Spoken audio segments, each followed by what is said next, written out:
हम ब्रजवासियों के मध्य ठाकुर जी प्रकट भय और प्रकट है करके सब ब्रजवासी इनको हाथ पकड़ करके ले गए। बोले ये गिरिराज महाराज यही हैं आपके कुल देवता, यही हैं आपके इष्ट, इन्हें छोड़ और कोई को मत भजो।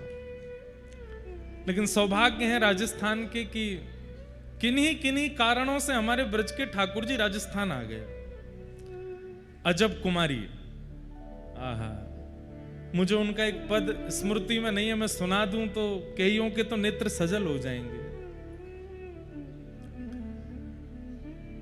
श्रीनाथ जी दर्शन करने के लिए गई गोवर्धन में, जब श्रीनाथ जी विराजते थे, आज से लगभग 500 वर्ष पहले।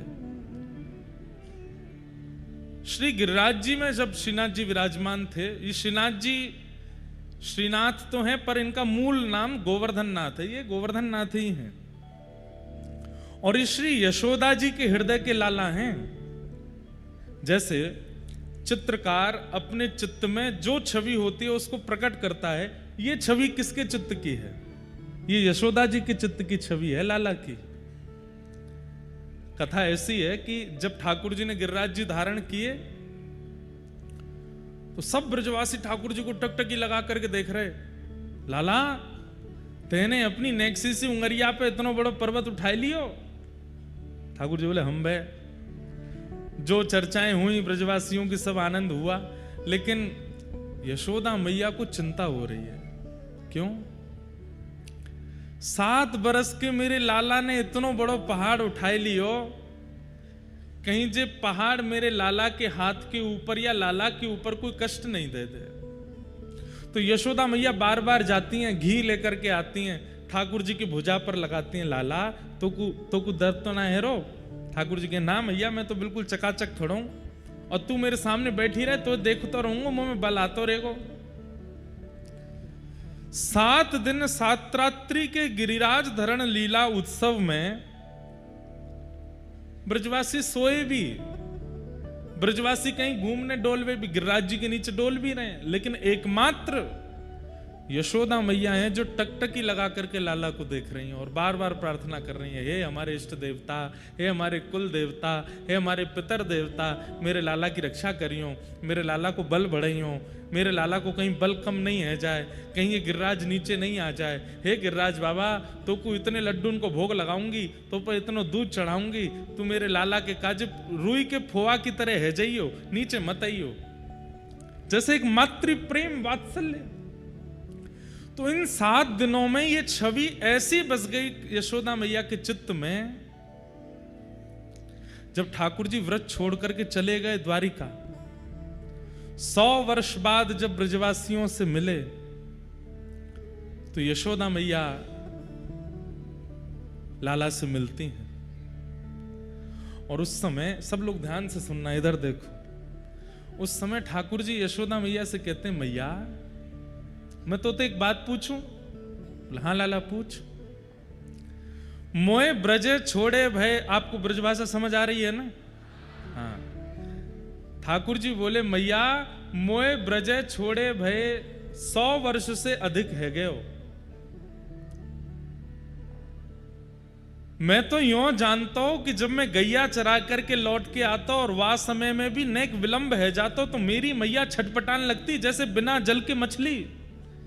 मैं कभी कभी यूं सोचो करता हूं मैया कि जादना में ब्रज छोड़ के जाऊंगा, मेरी यशोदा के तो प्राण निकल जाएंगे, क्योंकि मोए देखे बिना, मोए अपने आंखन के आगे अनुभव किए बिना तो मैया ऐसी है जाए, मैं अगर चलो गए दूर तो मैया को कहा हाल होएगा। लेकिन मैया 100 बरस बीत गए बिना मोए देखे और तू अभी तक जीवित है। मैया ठाकुर जी करें, भगवान करें, तू तो 1000 वर्ष जीवे, लेकिन मैया मुकु आज ने संशय है रहो है कि कन्हैया ते इतनो प्रेम करवे वारी मैया 100 वर्ष कैसे रह लई मेरे बिना। यशोदा मैया के नेत्र सजल हो गए और यशोदा मैया बोली, लाला मैंने सुनी है तू भगवान है। ठाकुर जी बोले, ना मैया सबके काजे हूं, तेरे काजे तो ना हूं। बोले, अगर तू भगवान है तो हृदय में देखनो आवे, हृदय में झांकनो आवे, कौन के हृदय में कहा चल रहा हो तो पता होगी। बोले हाँ, मेरे हृदय में झांक के देख तो को कुछ दिखेगा।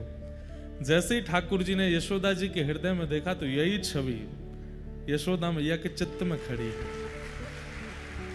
मैया बोली, लाला प्राण तो मेरे वही समय निकल गए होते, ज्यादा ना तू व्रत छोड़ के गयो, लेकिन तेरो ये निगोरो रूप मेरे चित्त में बैठो है। मैं जब जब प्राण त्यागवे के काजे जाऊं तब तब मुझको ऐसा गिरधर स्वरूप दिखाई दे, या स्वरूप के कारण मेरे प्राण बचे हुए, तू या स्वरूप को मेरे चित्त से निकाल दे, मैं अभी प्राण त्याग दूंगी। लाला तू तनते तो चलो गयो, लेकिन मेरे मन में ऐसा बैठ गयो, या मारे या स्वरूप के कारण मेरे चित्त में प्राण बचे।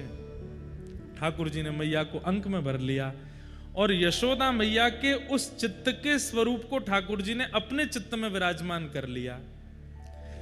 ये स्वरूप जो है ना, ये किशोरी जी के हृदय के ठाकुर जी हैं, गोपियों के हृदय के ठाकुर जी हैं। हाथ में नवनीत लिए जो लड्डू गोपाल हैं, ये नंद बाबा के हृदय के ठाकुर जी हैं। पर एक नक पर गिरिराज जी धारण करके, नीची नजर करके, कमर पर भुजा रख करके जो ये श्री जी बाबा का स्वरूप है गोवर्धन नाथ, ये यशोदा जी के हृदय के ठाकुर जी। कालांतर में जब कलयुग आया तब ठाकुर जी ने मन में विचार किया कि कल की अवतार तो बहुत समय बाद होएगा, लेकिन गिरिराज जी की महिमा बढ़ाने के लिए मुझे कुछ करना तो पड़ेगा। तब ठाकुर जी ने विचार किया और यशोदा जी के हृदय के जो ठाकुर जी हैं उनको श्री गिरिराज जी में प्रविष्ट कराया।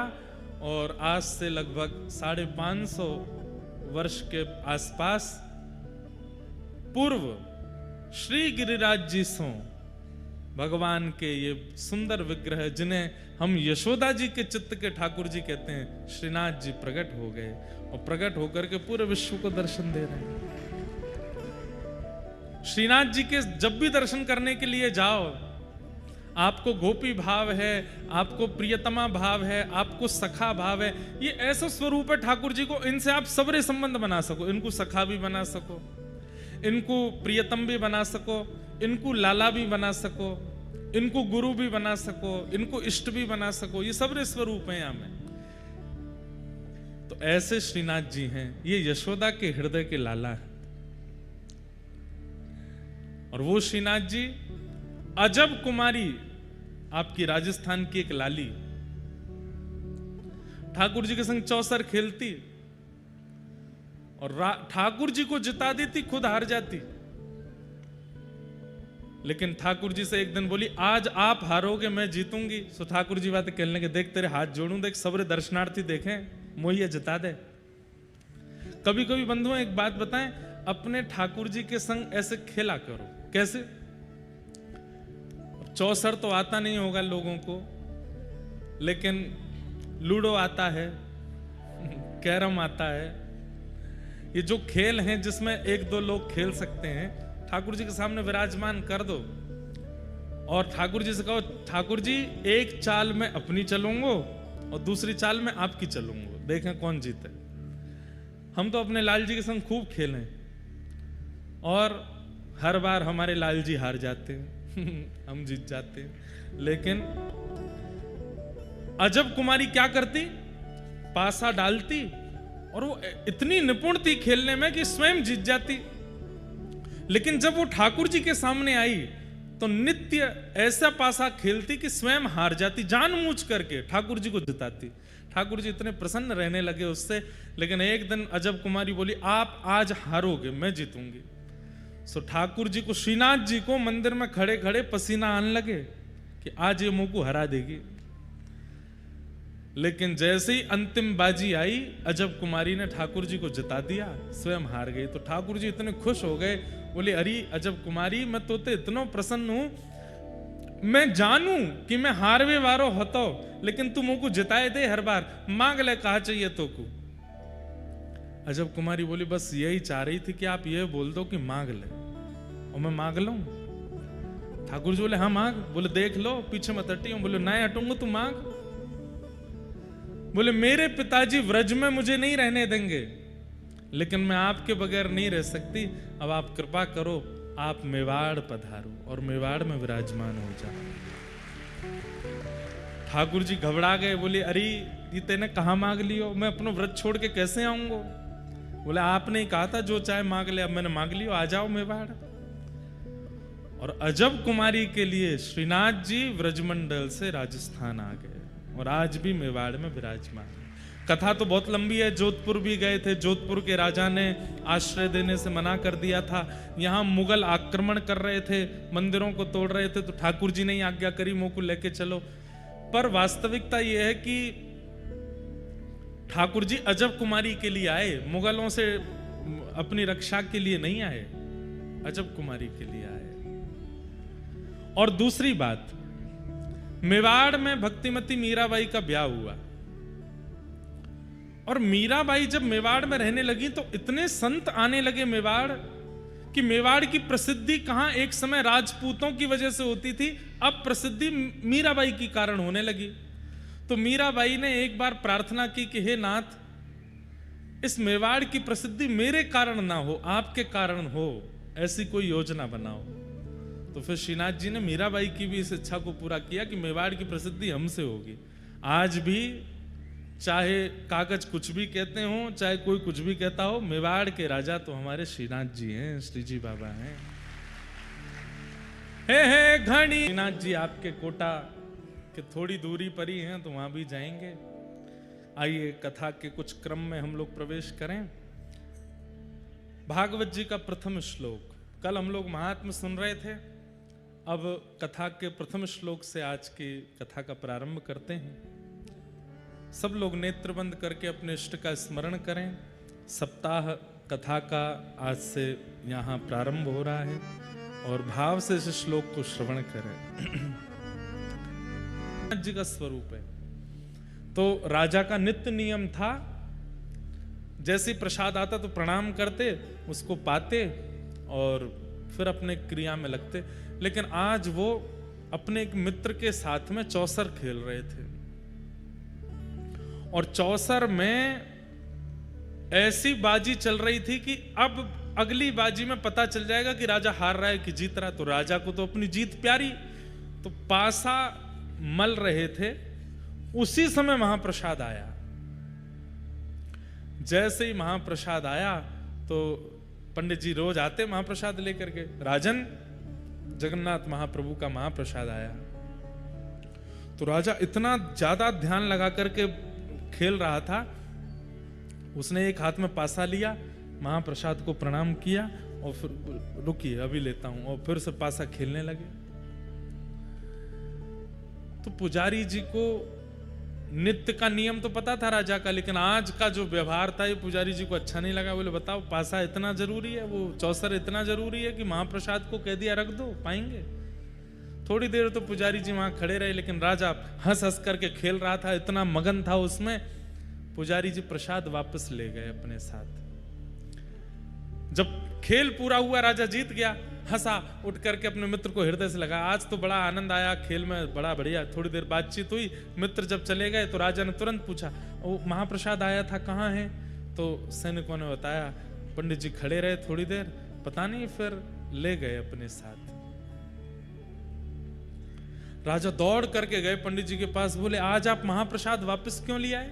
तो पंडित जी की आंखें लाल पड़ी थी, बोले कि राजन, ये महाप्रसाद कोई अन्न नहीं है, कोई दाल भात नहीं है, कोई सामग्री नहीं है, साक्षात जगन्नाथ जी हैं। और जगन्नाथ जी किसी के द्वार पर आते हैं और जिसके द्वार पर गए हैं वो दूसरे कार्य में व्यस्त है। जगन्नाथ जी किसी के यहाँ ऐसे खड़े होकर के प्रतीक्षा नहीं करेंगे, इसलिए मैं उनको वापस ले आया, तुमने अपराध किया।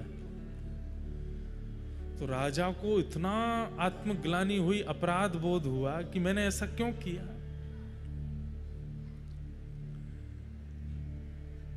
तो राजा ने, अब 2-3 दिन हो गए, प्रसाद पावे नहीं, सोवे नहीं, उसको आत्मग्लानि हो रही है। ब्राह्मणों की कुछ टोली अपने यहां बुलाई और आज सुबह ही मैंने ये कथा पढ़ी, इसलिए सुना रहा हूं। तो सब ब्राह्मणों से पूछे, अगर कोई व्यक्ति द्वार पर खड़े ठाकुर जी का अपमान कर दे, अपना नाम नहीं लिया, ये राजा का विवेक देखो, अपना नाम बोलूंगा तो ये लोग अच्छा बात बताएंगे। जैसे कोई व्यक्ति कह दे मेरे से भैया ये अपराध हो गया, तो सामने वाला ये तो कहेगा कोई बात नहीं भैया, सब हो जाता है, ठीक है, सब गंगा जी स्नान कर लो, हो गया सब ठीक, ये प्रायश्चित करा लो, संतों को भोजन करा दो, ब्राह्मण भोजन करा दो। तो राजा बोला अगर मैं कहूंगा कि मैंने अपराध किया तो ये सारे मेरे को कोई ना कोई युक्ति बताएंगे, अपने लिए ना पूछ करके किसी अन्य के लिए पूछता हूं। तो राजा ने कहा अगर किसी के द्वार पर भगवान आए हों और जिसके द्वार पर आए वो व्यक्ति ठाकुर जी का अपराध कर दे, अपमान कर दे, तो उसका दंड क्या होना चाहिए? हमें उसको क्या दंड देना चाहिए, ये बता दीजिए। तो पंडित जी बोले अगर कोई भगवान का अपराध करता है तो राजा को उसका त्याग कर देना चाहिए, चाहे वो प्रजा में से हो, चाहे परिवार में से हो, कोई भी हो। ठाकुर जी का अपराध करने वाले को राजा को एक ही दंड देना चाहिए, क्या? उसका त्याग करो। राजा बोले ठीक है, अब आप जा सकते हैं। अब राजा मन में क्या विचार कर रहे हैं, मैंने इस हाथ से अपराध किया, अब मैं इस हाथ का त्याग करूंगा, इसको कटवाऊंगा। मैं कैसे कटवाऊं? स्वयं तो काट नहीं पाऊंगा, अपने हाथ को कैसे काटूंगा? किसी और से कहूंगा तो कोई काटेगा नहीं। तो राजा ने क्या युक्ति बनाई, मतलब देखिए कैसी भगवत परायणता है राजा के चित्त में। 2-3 दिन से जानबूझ करके अपना चेहरा ऐसे बनाया कि बहुत चिंता में है। मंत्री जी ने 3 दिन बाद बड़े संकोच में पूछा, राजन आप बहुत चिंतित दिखते हैं, क्या बात है? तो राजा ने कहा मंत्री जी मैं तुम्हें बता रहा हूं, तुम किसी को मत बताना। बोले हाँ बताओ। रात में एक प्रेत मेरे कक्ष में आता है और उसका रूप स्वरूप नहीं दिखता, तो वो हल्ला करता है और खिड़की में से केवल अपना हाथ मुझे दिखाता है और उसको देख करके मैं बहुत चिंतित होता हूं, भयभीत होता हूं, सामने आता नहीं है। उसकी मुझे बड़ी चिंता हो रही है, वो क्या करना चाह रहा है मैं समझ नहीं पा रहा। मंत्री बोले आप इतनी सी बात, आप चिंता मत करिए। बोले तो हमारी कुल देवी हैं, उनका खड़ग मैं लेकर के आऊंगा, उस खड़ग की नित्य पूजा होती है और उस खड़ग को लेकर के मैं आपके कक्ष में सो जाऊंगा। आज रात में जैसे ही वो प्रेत अपना हाथ दिखाएगा मैं उसका हाथ काट दूंगा। राजा बोले हाँ ठीक है, तुम ये काम कर देना। मंत्री जी नीचे सो गए। राजा चुपचाप उठ करके गए, बाहर जाकर के खिड़की में से हल्ला करके जैसे ही अपना हाथ अंदर किया, मंत्री जी ने खड़ग उठा करके हाथ काट दिया। रक्त की पिचकारी निकलने लगी, लेकिन राजा तो प्रेमाश्रुओं से रो रहा था, आनंद कर रहा था। मंत्री जी ने उठ करके देखा, बोले अरे ये कोई प्रेत नहीं है, तो हमारे राजा साहब हैं। चरणों में गिर गया, बोले भगवान आपने ऐसा क्यों किया? तो बोले इस हाथ ने ठाकुर जी के प्रसाद का अपराध किया, इस हाथ का मैं कैसे अपने पास रख सकता हूं, इसलिए इसका त्याग करना था, इसलिए मैंने कटवा दिया। महाप्रभु जगन्नाथ मंदिर में खड़े खड़े व्याकुल हो गए राजा की इस दशा पर। तुरंत अपने पुजारी जी को कहा कि सुनो, अभी इसी वक्त उस राजा को लेकर के आओ। राजा के पास गए तो हाथ कटा हुआ है, मल्लम पट्टी लगा रखी थी। बोले ठाकुर जी ने स्वप्नादेश किया है, आपको बुलाया है मंदिर में। ठाकुर जी के सामने गए तो महाप्रभु जगन्नाथ जी अपनी ब्रह्म वेदी पर ऐसे झूम रहे थे। राजा बोले नाथ आज मुझे लगता है कि मेरी सेवा पूर्ण हो गई। बोले क्यों? जैसे मेरे महाप्रभु के हाथ हैं, आज मेरा हाथ भी वैसा ही हो गया है। आपकी भुजा नहीं है, मेरी भी भुजा नहीं है, मैं भी वैसा ही हो गया हूं। लेकिन नाथ मैं आपको प्रणाम करता हूं। जैसे ही ठाकुर जी के सामने दंडवत किया, राजा का वह हाथ पुनः प्रकट हो गया। ठाकुर जी बोले मैं तुमसे बहुत प्रसन्न हूं, तुम्हारी इस भगवत परायणता पर मैं इतना प्रसन्न हूं, आज के बाद ऐसा कुछ मत करना, क्योंकि तुम्हारे चित्त में जो प्रेम मेरे प्रति है वो अद्भुत है। देह का चिंतन यदि व्यक्ति करता है तो धर्माधिकारी माना जा सकता है, लेकिन जब व्यक्ति अपने चित्त का चिंतन करता है और वो चित्त के कल्याण की भावना में सदा लगा रहता है, वही व्यक्ति परम धर्माधिकारी माना जाता है। और श्रीमद् भागवत यही करती है कि धर्म से उठा करके अब परम धर्म की ओर ले जाती है। यह भागवत का विषय है। कथा सुनने वाला व्यक्ति देहाभिमान से उठ जाता है और उसको चिंता होती है कि मेरे चित्त का कल्याण होना है, मेरी आत्मा का कल्याण होना, और उसके कल्याण के लिए मुझे कुछ करना पड़ेगा। भागवत का विषय। दूसरी बात, भागवत का अधिकारी कौन है? परम धर्म के मार्ग पर चलने के लिए कौन सा ऐसा व्यवहार है जो आपको अपने चित्त में लाना पड़ेगा? बहुत ध्यान से सुनना। चित्त में काम है, क्रोध है, लोभ है, आदि आदि दोष हैं, आलस्य है, क्रोध है, मोह है, रहने दो, कोई बात नहीं। इन सबके सहित भी आप परमाधिकारी बन सकते हो, लेकिन एक दोष ऐसा है, वो अगर आपके चित्त में है तो आप परम धर्म के मार्ग पर कभी नहीं आ पाओगे। मतलब परम धर्म मतलब भक्ति के पथ पर आप कभी नहीं आ पाओगे। अगर ये दोष आपके अंदर है तो कौन सा